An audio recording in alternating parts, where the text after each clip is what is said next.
Təranə Məmmədovanın fərdi rəsm sərgisi keçirilib. Sərgidə müxtəlif üslub və texnikalarda işlənən əsərlər təqdim olunub. Bu rəssamın Azərbaycanda keçirdiyi 5-ci fərdi sərgisidir.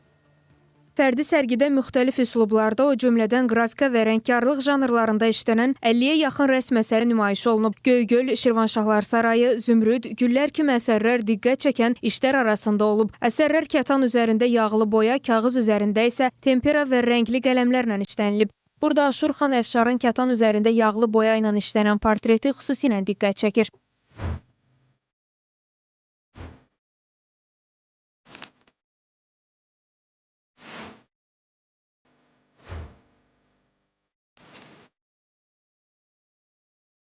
Əvvəla həmişə professional rəssamların sərgisi olur burada. Bu dəfə professional memarın sərgisi.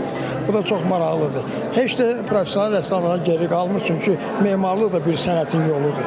Ona görə mən bu gün çox zövq aldım. 2 ilə təzə bir sərgi. Onu mən memarlığa həsr eləyəcəm. Yarısını memarlığa, yarısı da ola bilər ki, indi rəngkarlıq, cürbəcür işlər, cürbəcür üsullarda. Amma ki, İtaliya həsr olunmuş, İtaliya memarlığına həsr olunmuş bir seriya eləyirəm indi. Başlamışam və onu davam eləyəcəm. Qeyd edək ki, rəssam Təranə Məmmədovanın Azərbaycanla yanaşı ABŞ, Rusiya Federasiyası, Fransa, Türkiyə, Qazaxstanda da sərgiləri baş tutub. Bəyim Mahir qızı Rəşad Əkbəroğlu, Fidan Səfər, Space xəbər.